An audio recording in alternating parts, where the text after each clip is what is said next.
նշում է հայրաքելական Սուրբ Եկեղեցին Սուրբ Հարությունից 40 օր հետո։ Սա վերջին երկրային առաքելություններ կամ մասնակցություններ մեր Տեր Հիսուս Քրիստոսի, որ երկրի վրա շրջեց, վաղը արդեն համբարձման տոնին ինքը համբարձում է երկիր եւ նստելու է Տիրոջ կամ Աստծո իր հոր աջ կողմում։ Հարությունից 40 օր հետո շրջեց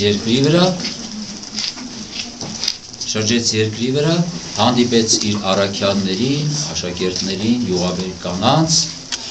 եւ մի տեսակ այն թերահավատությունը, որ կար նրանց մեջ, հաստատեց, վստահեցրեց, ամրացրեց հավատքը առաստված եւ քրիստոնեության հիմքերը ավելի ամրացրեց։ Հիշում եք ավետարանում մի շատ հետաքրքիր դրվագ կա Մատթեոսի ավետարանի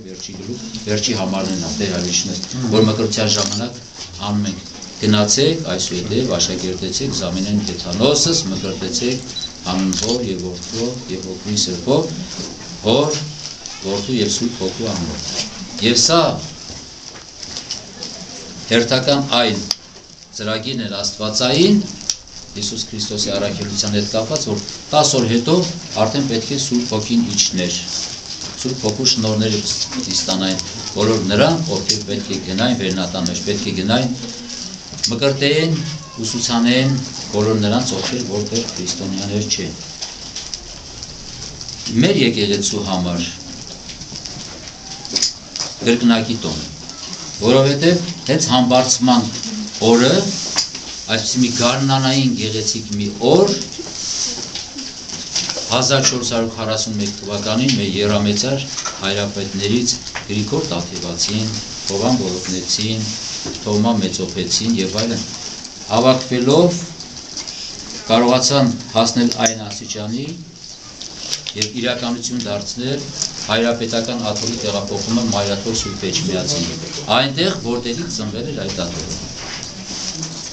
5-րդ դարի վերջից Մայրաթորը կաթողիկոսական աթոռը դեգերել էր Հայաստանի տարբեր քաղաքներում, վանքերում, վերջում արդեն Սսում էր գտնվում, Սսի կաթողիկոսն հիվանդ էր, արդեն ի վիճակի չէր։ Եվ Կիլիկիա կաթողիկոսն էր արդեն ներողություն թագավորություն էր արդեն վերացել եւ վտանգ էր սպառնում աթոռին։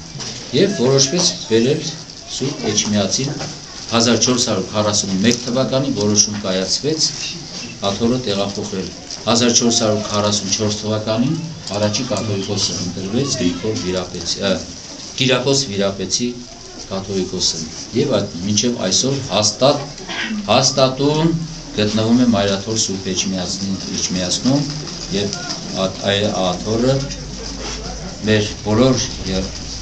ազգընտիր կաթողիկոսների հոգացության ու գուրգուրանքի ներքո է գտնվում։ Նաեւ այսօր մեր Վեհապար հայրապետի Գարեգին II ամենայն հայոց կաթողիկոսը։ Դուք տեսել եք, չէ՞, Մայրաթորը ինչքան է բարեկարգվել։ Մայրաթորը այդքան մեծ չի եղել։ Ոնց որ այսօր։ Հսկա մեծ տարածք կա եւ ասում են հայոց Վատիկան։ Մենք շնորհակալ ենք, պատկական ենք այսօրվա